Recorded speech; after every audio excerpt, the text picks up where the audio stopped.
another episode of Throwing It Back with Sean Farrell. I am Sean Farrell. God is great all the time. All the time, God is great. Jesus Christ died and he rose again. Just going to get into it. Especially since I was under the weather last week and I wasn't able to bring y'all nothing. Right? So, Charles Smith, okay? He was, had a 9-year NBA career, was part of the deal between the Clippers and the Knicks in 1992.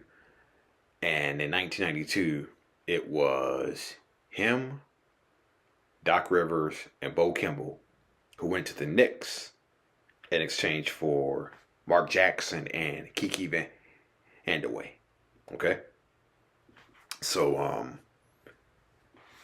Charles Smith came to the Knicks in the summer of 1992. Actually, when he was playing with the Clippers,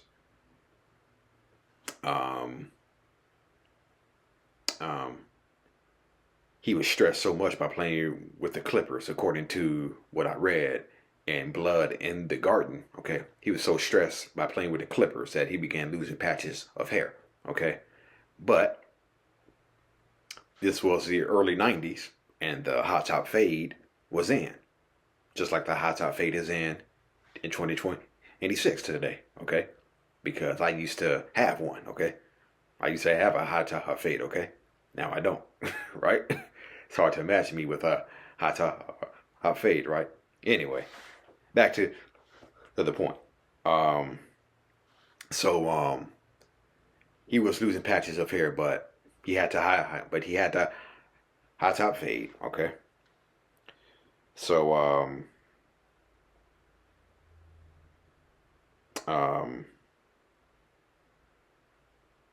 so he was coming to a Knicks team that had a sledgehammer image. Okay. When you thought of the Knicks at that time, you thought of Mason, Ewing, Oakley, Starks, Greg Anthony,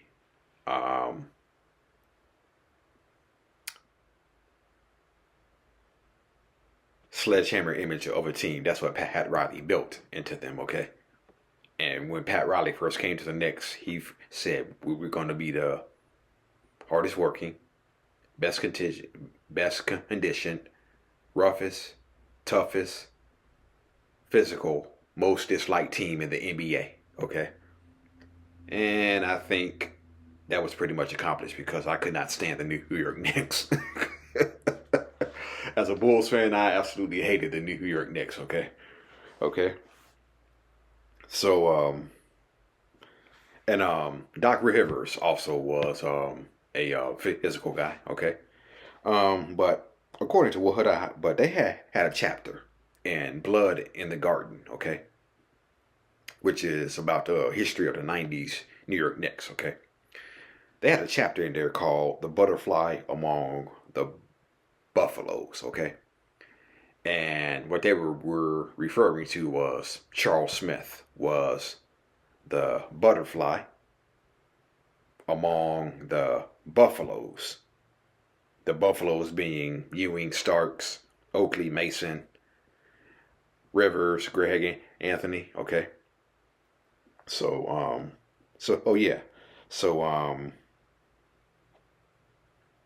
looking at it right here. Smith's playing style, rooted in finesse and polish, was a total contrast from that of his teammates. Nearly all the mainstays in New York's rotation, Oakley, Mason, Starks, had extremely physical reputations. So did Doc Rivers and Greg Anthony, who had shown they weren't afraid to mix it up and were punished for their roles in the brawl in Phoenix earlier that year. Smith's predecessor, Xavier McDaniel, who signed with the Boston Celtics after the 1992 season, had also embodied that rugged persona the Knicks were known for, okay? Then there was Smith, who didn't fit that profile. On a team full of Buffaloes, you can use a butterfly every once in a while. But I think he struggled with the fact that he was that guy. Okay, says Ed Tapscott, the team's administrative director. When the the rest of our guys were fighters, Charles was more of a lover. Okay, yeah, yeah. Um, I think that's true. I think that's true because I remember in the '93 playoffs, Scottie Pippen wanted to go at him a few times, and Scottie Pippen and he exchanged words where Scottie Pippen and Charles Smith, they were sniping at each other all throughout the Eastern Conference Finals. Okay, so yeah, but Charles was the guy we kept trying to pull in and to make him more like us, says Rivers, who played with Smith in Los Angeles first. He was skilled as hell, but the constant physicality wasn't his style of play. Smith struggled to shapeshift manifested itself during the first practice with the Knicks. Now, when Pat Riley first became head coach of Knicks, Brian Quinnett, who was a guard there, said he weighed in at the start of the practice session, and when he weighed out, he was 9 pounds lighter. That's the kind of training camp that Pat Riley ran, okay? And one of the drills that Pat Riley ran was 17s, okay? Okay, so as he did with each training camp opening session, Pat Riley put his players through a grueling conditioning test in which each man had to complete 17s. The timed sideline to sideline sprints to pass. Anyone who couldn't pass would have to repeat them the next day. But there was a catch. The first player to finish the initial set of 17s could bypass the remaining ones, which were sure to turn the players' legs into jelly by day's end. Okay? Yeah, so Pat Riley had those incentives. Okay? They had those type of incentives. Okay? Okay, so the possibility of only having to run the first round of sprints was a godsend for Smith, who, as a newcomer, wasn't prepared for how exhausting the first day was going to be. He didn't show up in what I would consider good conditioning, Tapscott recalls. I remember our scout, Phil Hubbard, saying, "Look, man, it may take us a few months to get the clipper out of him." Okay. He was coming over from a team that hadn't been all that good and maybe didn't have the best work habits. On point. When the first set of 17s began, a number of veteran Knicks knew what to expect and paced themselves accordingly. Okay? Smith did the opposite and ran like his life depended on it, taking an enormous lead to start the process. But as he got further into the set, around the 14th or 15th sequence, Smith began running out of steam, and Starks closed in on him. Starks narrowly pulled ahead on the final leg of the sprint, and Smith, knowing he'd fallen behind, made a last-ditch effort by diving headfirst through the sideline. Yet it was all for naught. Riley deemed Starks the winner, meaning he, not Smith, would get the free pass. So John Starks got the free pass, okay?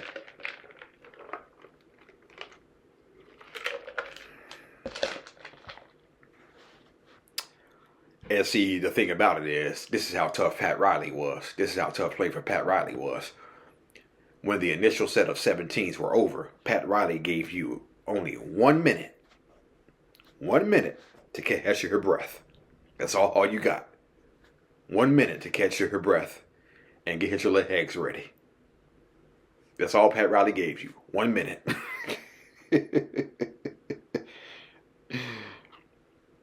Not surprisingly, the recovery period was nowhere near long enough for Smith to compose himself. He finished dead last among camp invites by nearly a full minute during the second go-round. The results got uglier and uglier from there, with a wobbly-legged Smith eventually unable to run straight anymore. It reached a point where Smith was so spent that Riley, usually or normally the take no prisoners type, softly grabbed a forward and called off his remaining 17s, recognizing Smith couldn't finish him. Yeah, that's the kind of training camp Pat Riley did with his players, okay? That's what the training camp was like under Pat Riley. Playing for Pat Riley was like. Then Riley turned to his assistants, saying he never let someone off the hook during a conditioning drill. It's the only time I actually felt bad for a guy, Riley said. Interesting. Yeah, so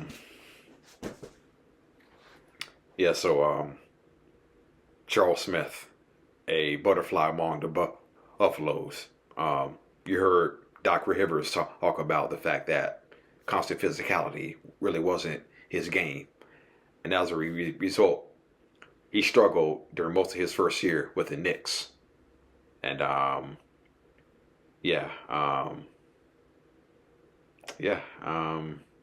butterfly among the Buffaloes, I think, would be the perfect thing to describe Charles Smith. Okay. By the way, shout out to Chris Herring on Blood in the Garden. Man, that book was so good. That book is good.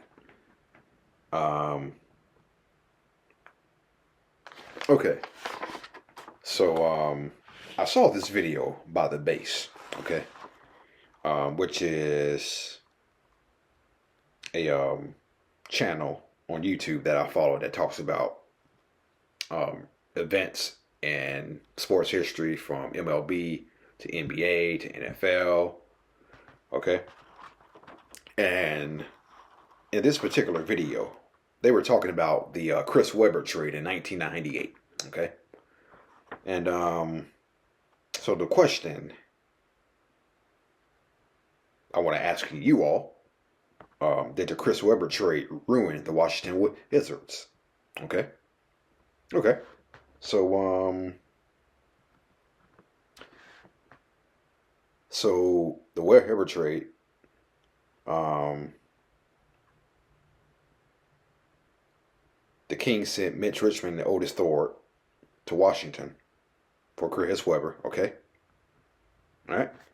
And so basically the video started out by recapping the years past, okay? When Webber and Juwan Howard got together, okay? The Bullets made the playoffs in 1997. Got swept by the Bulls, okay? And Michael Jordan said after the game, when the Wizards swept, when the Bullets swept when the Bulls swept the Bullets, Michael Jordan said, the Bullets, they're definitely one of the teams of the future, okay? However, it didn't exactly play out that way, okay? The 1998 Washington Wizards, they had a lot going on, okay?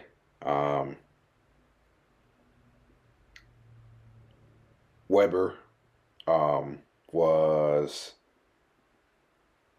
got in trouble for assault and resisting arrest, weed possession. He was later found innocent. Juwan Howard had a DUI, but he got dismissed after he took a driving course. Rod Strickland had a DUI. There was also the time where Tracy Murray and Rod Strickland got into a fight at the team hotel. Okay.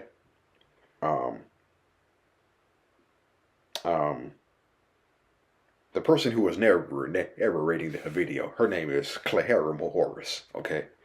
And Clara Morris said something funny. She said, with all of this going on, is that why they changed their name from the Bullets to the Wizards? Okay. So there was a sexual assault allegation against Juwan Howard and Chris Webber.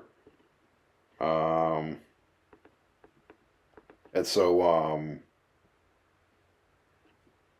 they barely missed the playoffs. The Wizards barely missed the playoffs, okay? And even if they got in, okay, they were going to face the Bulls again, okay? So the Nets, who finished at 43 and 39, got in on the last day because New Jersey Nets won on the last day of the season. So the Nets at 43 and 39 got in. And the Wizards at 42 and 40 got left out. Okay?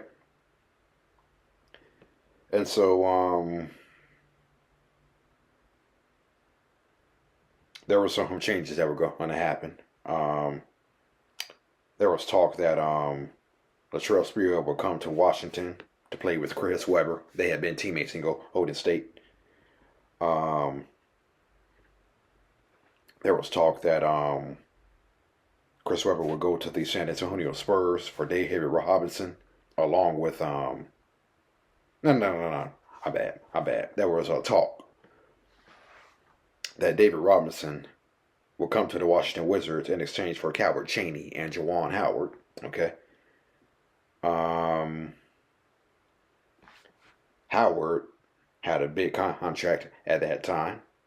And so the question was who was going to be traded, Howard or Webber. They chose Webber.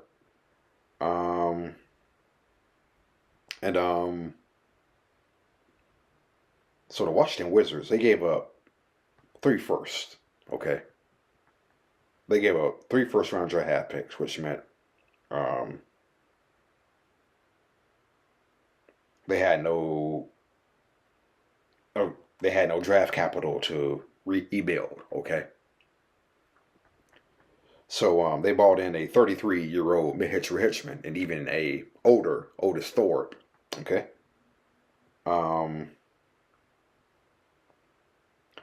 Richmond in his first season with Washington averaged close to 80 points, shot 41% from a field goal, and but the Washington Wizards only went 18 and 32 during the year. Then Mitch Richmond got the bag, okay, got paid. He also drafted Richard Hamilton, and they actually traded Ben Wallace, who was already on the team, okay. So think about it for a second. You had Juwan Howard, Chris Webber, Rod Strickland, and Ben Wallace all on the same team. I guess the Washington Wizards didn't know that Ben Wallace would turn out. The Washington Wizards didn't know what would become of Ben Wallace, okay? Multiple-time All-Star, multiple-time Defensive Player of the Year, NBA champion.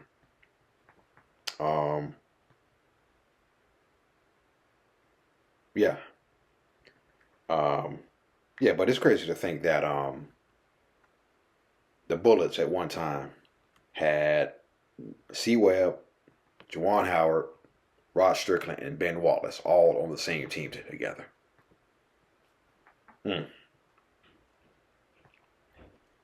Yeah, so the question is, did the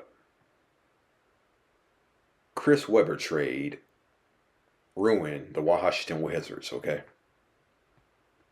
I would probably have to say yes, because the Washington Bullets / Wizards really haven't done nothing since 1979 when they last advanced to the NBA Finals. Yeah, let's be real. Washington Wizards haven't done nothing since 1979. They've been pretty irrelevant since 1979. Okay.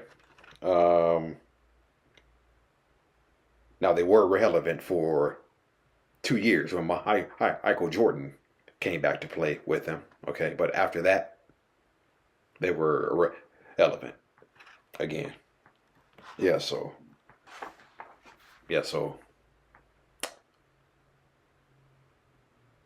The question is again, did the Chris Webber trade ruin the Washington Wizards? Okay. Um, I would just say this. Okay. I'll just say this. Okay. My answer to that question would be, I really don't think it matters that the Chris Webber trade ruined the Washington Wizards because, like I said, the Washington Wizards have been irrelevant since 1979 when they last made the NBA Finals. Okay, so they've been irrelevant since 1979, and my answer to that question, I don't think it would have mattered. Okay, I don't think it can matter because it still would have been irrelevant. Okay. All right, that's it. That's all for Throwing It Back with Sean Farrell. I am out of here. Hey, God bless you all.